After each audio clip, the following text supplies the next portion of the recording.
Hey Michael, this is David here at Milton Rubin. Just want to go over your car with you a little bit since you're unable to be here and I'm unable to be there with you. That way you at least know a little bit about it when you get it. First thing I do want to show you is a few things under the hood because you haven't looked at a Prius before. You'll see a few things different when you look under here, but you'll see some things similar to what you see in any kind of engine as far as a regular gas engine.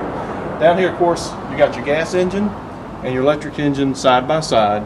And basically they work together with each other, so you can still do some normal check maintenance yourself. Don't be scared to look under here. You still have your oil dipstick that you can check, and you have your fluid levels, which are in your clear bottles, easy to see as well.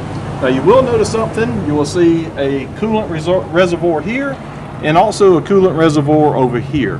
Now the reason behind that is you have one for the gas engine and one for the electric components. And both of them take the same fluid, so you don't have to worry about, is there a different mixture for each one? No, there's not. It's the same. And then of course your brake fluid in the back, and the only other fluid you have to worry about, of course, will be your windshield wiper fluid. That is it, because you have electronic power steering, so you won't have a power steering issue to have to deal with on the fluid level of it. And that's as simple as that is. While I'm on this part of it, you will see this inside your glove box in your owner's manual booklet. It's the Toyota Care.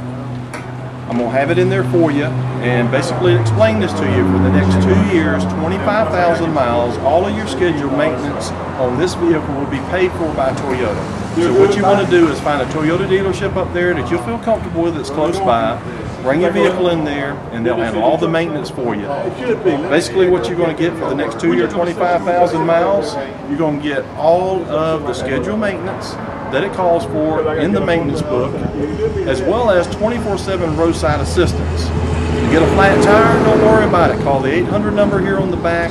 They'll come and change your spare out for you. You run out of gas, they'll get you enough gas to get to your nearest gas station. If you were to drain the battery down because you left something plugged in, they'll take care of that, come out and give you a jump start and get you going as well. If for any reason the car broke down, driveway or on the highway, they'll tow you to the nearest Toyota dealership. And this is good anywhere through the U.S. Now in about 60 days, you'll get a bigger envelope. Inside of that will be a key tag, 2 key tag markers or holders that will go on your key rings, and a wallet card. On there will be your 800 number and your VIN number. Those are the only 2 things you'll need. But until then, you'll have this. I'll put it inside your owner's manual for you as well. All right, Michael, now I'm going to talk to you a little bit as far as the outside around the car, some of the features of it first. This car does have what we call a smart key. You will have 2 of these. Basically, as long as you have one of these on you, you basically can unlock, lock, and start your car. That's all you need. Keep it in your pocket, that's it. Now there is a fail-safe backup on this, and I'm going to let her get a little close here to show you. There's a button right here on the side. Basically, you press in on it pretty firmly, and out comes a key. So you do have what we call a fail-safe mechanism, and basically if you will look here on the side of the door, there's a key slot for that to go in, and if it ever got to where the battery was drained down low, you would take this piece here, place it right up where the push button start is, which will show you where all that's at here when we get inside the car, and then you should put your foot on the brake and it should start for you. So that is the fail-safe backup. Right now everything's working fine, so basically as long as you have this on you, all I would have to do to unlock this car is take my hand, place it inside here, pull on the door, and it unlocks. It's that simple. Opening the driver's side door, it will only unlock this door only. If I was to do this on the passenger front door, it will unlock the whole car. So that's the differences between that. Now to lock this car, I'm going to let her get a close-up shot of this as well. There's a couple little ridges right here on the front side of the door handle. If I just place my finger, I don't know if you heard the chirp or not, but what it just did is lock the car down. That will give you, if you're one of the people that like to pull the handle at one time to make sure it locked, it will give you a couple of seconds after you do that to pull the handle. But if you wait like I just did and you put your hand back in here, it will unlock the door. So that's how that operates for you as well. Now on the back hatch, we're going to make a move around here. There are 2 buttons under here, and I'm going to show you when I open it up. There's a rectangle button here and a little round one here. This one here, basically when you press in on it, will release and open the door. The little round one here, once I close it, I can press that button and lock your car down. So you have 3 places, basically on the car itself to lock the vehicle. If the car is locked and I press this and I got the key, it will unlock the whole car as well. Now while we're back here also, let me show you the space and what you can do back here. This one does have the carpet mat in it, which is nice. All of them don't come equipped, but the version that you have does have that. so it's pretty unique. Also the Toyo Guard, which you'll have what we call some little welcome kit here with some cleaners in it. Basically one of these right here is an exterior detailer. Helps keep it nice and shiny and smooth on the outside. Also you will have the interior detailer, help clean the inside of the car, and a tire shine as well. These are also replaceable at any Toyota dealership, as well as a clean towel in there also. And you also pick up some extra perks and benefits, which it puts here on the back, that adds on to your the Toyota care that you get. You will have extended, I'm trying to sit here and get it all spit out for you, but you will have extended services that you will get through the Toyo Guard from the Toyota Care. This adds to it and explains it all to you here on the card for you also. So this will be back there for you as well. Also under the mat, if you roll this up, now I want to show you on the back side, this is a rubber piece. If you take that and flip it upside down, if you want to go to the store or something, get some flowers or stuff like that, your wife wants to plant something, get some outdoor materials or anything, you take it, flip the mat upside down and have this, and it won't mess up your carpet. It'll be easy to clean that. You also have a storage compartment under here. You just take these two levers, turn it unlock, open it up. There's a storage bin under here. Also, if you want to put a license plate on the front, there's your bracket for you. And under here, if you pull this tray up, the spare tire and all is under there as well. So that's what's up under that also. Now, if you look inside the vehicle, you will also see your cover that you have also. Keep prying eyes from seeing what you have, also the sun off of anything that you put back here. Also, this does easily just pop out, and it has a place to store right in the back. Basically, just open this up. You'll see part of it will lay here. The other side over here in this corner, there's a little pull strip. Just pop that up, and it will lay from side to side. So you'll always have that with you. It's that simple. When you put this piece back in, just basically back in the corner, just pop it down. It's that simple. Also, the back seats will let down. There's little buttons here on the top. Just press them and you can push the seat down, either both sides, one side, and give you that extra storage space in there for you as well.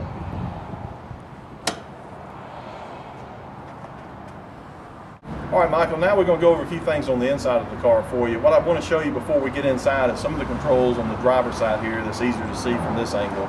First of all, up here on the dash, there's a few buttons. You probably wonder what they are. They're pretty self-explanatory, but there's one of them you may wonder what it is. Well, basically, this is your mirror adjustment. Pretty easy to understand and see on that. This little rotary control, of course, is the light intensity on your dash.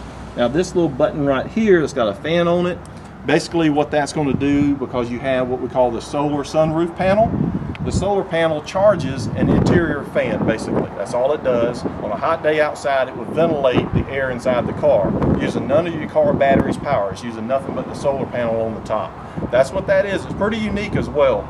So sometimes you'll get in your car on a hot day and you'll see a fan running. Don't panic. That's what's happened if you push this in and activated it. Also on your seat, you do have a height adjustment. The handle here, crank it up or lower it down. And of course, like any seat, bar on the front, move forward and back. The small handle on the back, of course, to adjust the back of your seat as well. All right, Michael, one thing I do want to show you, there is a vent that's on the back passenger side of this vehicle. Basically what the vent is designed to do is to keep air flowing through the battery packs. As I said, on the passenger rear door, you'll see it right here. It's kind of out of the way. You never would know it. Some people don't even see it or have an idea of what it's for. But like I said, there's a ventilation system in the battery pack that's behind these seats to keep that cool. So if you ever pack your car up or anything, please do not block this area. You'll see that inside your owner's manual also. So I did want to point that out to you before we showed anything else inside your car. All right, Michael, inside the car now. Again, I've got the key with me. I could have it in my pocket, that's fine. This is how I'm gonna start it. Foot's on the brake. Go down to the button here, there's a green light on. Just press it one time, you notice everything powering up. It's telling me ready over here in the far left corner. It's giving me all my gauges and instruments up here as well. Now, a few things on the inside of the car that I just want to go with. Of course, your steering wheel, you have tilt telescope steering. On the bottom left-hand side of your steering wheel is a lever. You'll just pull the lever down. You can then move the wheel up, down, in, out, wherever you want it. Also, you have your cruise control system. Again, all this will be explained inside your manual, but I just want to go over some of these things. I hope it helps you feel a little more comfortable once you get your car. The button on the outside basically activates the system. It don't set it, it turns it on. You'll notice a symbol will come on the dash like a little speedometer up there. And then like any other cruise system, once you get to your speed, it says set down, just tap it down to set it. If I tap the brake and I want to resume back to the last set speed, just tap up. If I want to cancel it out, of course tap the brake or pull it to me and cancel out as well. We also have in this Prius what we call a touch tracer display. If you notice on the steering wheel, there's a group of buttons on each side. What Toyota has done, again, to help keep this vehicle safe and the driver safe, without me really pushing on these buttons, if you watch, if I lightly press one of these buttons up on the display, will come up the button that I'm laying my finger on. So all I have to do is glance down from the road and see what I'm touching on the buttons on the steering wheel. And if I want that to happen, I just press in and I activate that source. So I can change the temperature in the car, I can do all my radio controls, and my display, if you've seen up here now, I can change the different information that I want to see that this car is going to tell me just from pressing that button. So it's basically what I want to have shown, whether instant miles per gallon, average miles per gallon over 5-minute periods. It will give me all that, just depending on what I want to see up there as well. I'm going to save the radio part for last because this is where it's going to get a little more fun, because you have what we call the in-tune system. So I'll be getting with you basically to find out your cell phone, and we'll get a lot of this set up for you. But you'll see there's an app button on here that basically when I press it, you'll see a bunch of apps here that you can utilize through your data plan of your cell phone. And like I said, we'll talk a little bit on the phone about that, getting it set up. But as you can see, there's a Pandora, there's your weather. Let me slow this fan speed down. We don't sound like we're in a tornado in here. You got your Bing, you got your iHeartRadio, fuel prices. It don't stop there. There's another page. You can actually see what movies are playing in the area that you're at. You can also sign up with this service and buy a ticket online through your car. You can also see sports updates, traffic information, open table if you sign up for it as well. Of course, you'll find restaurants close by, and if they take reservations, you can make a reservation from your car. You can also put your favorite stocks in here also. And like I said, back to Pandora, if you're signed up with that online, you can also basically link that account in there as well and stream your Pandora music that you like to hear straight through your car without any changes also. You see the map basically is that simple on here. It's like a 3D dimensional map for you, and we'll go over that a little bit more here in detail shortly. All your AC system controls are right here in this area, basically warmer, cooler, off, the auto, basically like any vehicle, you press it, whatever temperature you set it at, it will automatically adjust the fan speed and where the air needs to come out per your setting. You got your front defroster, rear defroster. What this funny little button here is, there is an ionizer built into this car to help clean the air. If I press this button like I'm getting ready to do, it'll speed up the fan speed, and now it's cleaning the air in the car. I'm gonna cut it back off real quick. What it basically does, like I'm saying, for about 5 minutes or so, run this through an ionization process and then reset back off. So it basically cleans the air inside your car. If you got allergies, it's real nice during when we got high pollen and all also.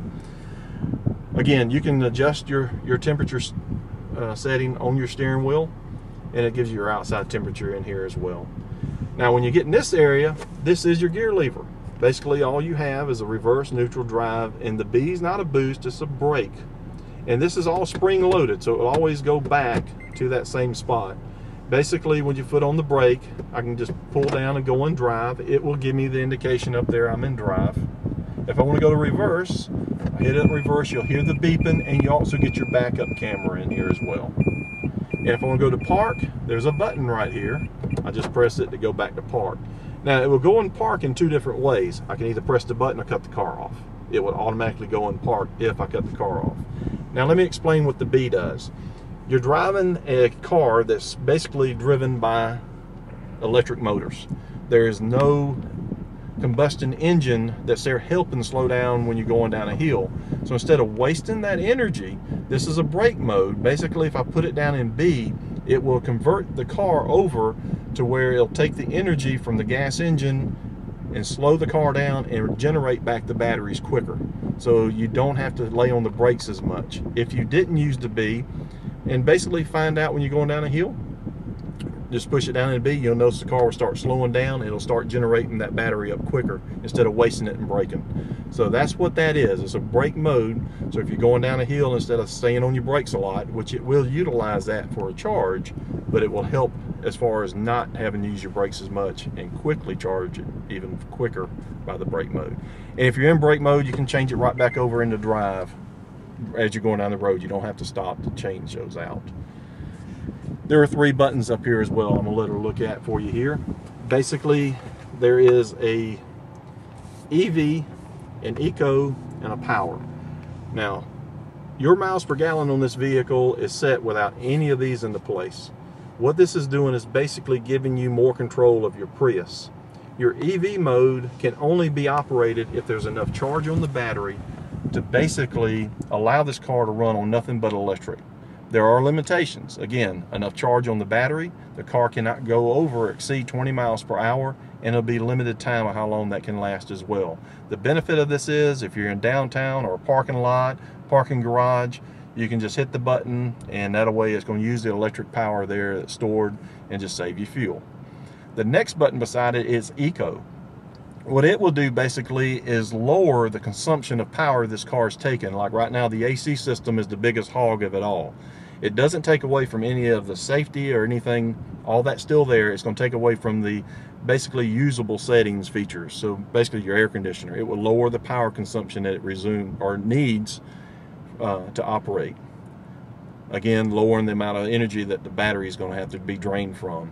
The power mode, exactly what it is. It will combine the electric, the gas engine together, give you that power combined.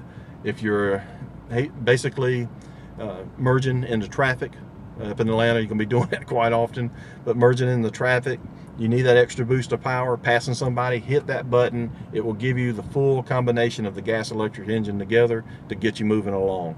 Anytime that you press any of these buttons, lights will come on the dash. I'm going to press the power button. You notice the power mode is telling me now it's active. I can deactivate it by just pressing the button again. The Eco mode is telling me there. Now I'm going to press the EV mode, and you'll notice it's saying EV mode not available because there's not enough power generated in the battery yet. As I said, there are limitations to how the EV mode operates. So those are those 3 buttons for you as well. Now as we come down through, of course, you got your 2 dual cup holders and also your center armrest. Inside the center armrest, it's going to be kind of hard to see, but inside there is a little flap where there's an auxiliary input and also a USB plug-in. So that way you can put your MP3 player in there. And there's also a 12-volt power source right beside it as well. So you can plug all that in there and feed it right back through your radio. Now your USB plug-in, that is only for an MP3 player, not a computer or a flash drive. If you have an iPhone, like I said, we'll find out what type phone you have, but if you do have an iPhone, you can plug it in there as well, play music through it, but you can stream it by Bluetooth. You don't have to plug it in. But if you do plug that in there, it will charge your phone up at the same time. And like I said, we'll find out what type of phone, because if you have an iPhone, you have to plug it in to utilize the app features I was showing you earlier on the Prius also. Back up here toward the car, let's go back up toward the roof area. Your controls, basically, if you want the lights to come on with the doors, I'm going to have that set for you that way, but this is how you turn the lights on inside the car. But I've got set for the doors for you. These are your map reading light buttons, and also for your sunroof to open up as well and to close it. Hold it till it locks down. Of course, you can open and close the top flap also for you. You've got on both sides your lighted mirrors, and also they pull for the side also if you got the sun that way. Your dual glove box, go back to the front. You got one at the top and down at the bottom. Again, that's all your manuals and books. My card will be in there along with Paul's. Both of us that's been talking with you here through the process. So you'll have all your information. Believe me, plenty of reading material on this car. So there's a lot of information in there for you to see. Back to the radio. Like I said, this is pretty much the final thing. Of course, let me just one time say here, we do have your windshield wiper controls. The outer knob does control the back windshield wiper. You'll see it has an intermediate setting, on setting, and also where you can clean the window by turning and holding to clean as well. But all your windshield wiper lights are over here on this side for you as well, and blinkers. Like I said, the radio is the last thing. There are multiple features and buttons on here. Your setup, like I said, this is where you'll go in and set your Bluetooth up for your car. Add new device, basically, is what you'll be doing also. If you have questions or anything to this, of course, my card's in there. We'll do this over the phone. It's very simple. You just tap new device. You basically make this system discoverable. You'll put your car in Bluetooth mode and then tell it to search. It will come up and say car multimedia on your phone. Once that happens, sometimes you'll have to put the 4-digit pin it's saying for here, and then it will pair right in. And like I said, we'll find out the type phone you have, because if it is an iPhone, to use the app feature, which are these features here, the Pandora, weather, and Bing, not map, you have to tether your phone into the USB plug-in. But like I said, we'll find out, make sure what phone that you have on that. This is basically it. Like I said, if you go to the car button on here as well, there's different information that you can get. It's basically telling me how many miles per gallon consumption and all that I'm doing over a 5-minute interval. It's also letting me know on this full tank of gas off of its average miles per gallon. I got almost 600 miles I can go. And of course, that's going to change because we're not really moving a lot right now, so it will adjust. But this is that. I can clear this data off by pressing the button, and it zeroes everything out. Instant miles per gallon can be read out. An energy mode here will actually tell me where the energy is being charged from, whether it's coming from the wheels or if it's coming from the engine. I'm going to see if I can get the engine to start up. It will show me, and it probably won't because I'm faking making it to happen. But basically, it was tell me the power be coming from the engine back into the electric motor charging the battery, or if the battery's running the vehicle, it will show me what direction that's going. This also can be displayed up here by me doing the display mode. It will give me the same information up there whenever it comes into place also for it. Like I said, we went over a lot of things here. This is basically kind of give you some information about your car, what you're getting ready to get. If you watch the video, look back through it again for you. Like I said, the best thing, you've got all the books in there. There is what they call a quick reference source in there. It's a little smaller book compared to the owner's manual. Those are real quick, here it is, how you operate it type books. Usually you can find your information in there pretty quick, and it references you back to your big book also as far as your owner's manual, because you got an owner manual of the vehicle, and you also got one over the Intune system, the radio system in there also. Just to let you know, your warranty on your vehicle is good anywhere in the U.S. You got a 3-year, 36,000-mile bumper-to-bumper, 5-year, 60 on the gas engine, 8 years, 100,000 miles on the hybrid and the batteries, all their components. So you have that. But like I said, any dealership can take care of the servicing and the Toyota care for you. If you have any questions, Michael, feel free to give me a call. My card and all is inside the glove box, inside the owner's manual, along with Paul's. Let me know what we need to do for you. Enjoy your new Prius.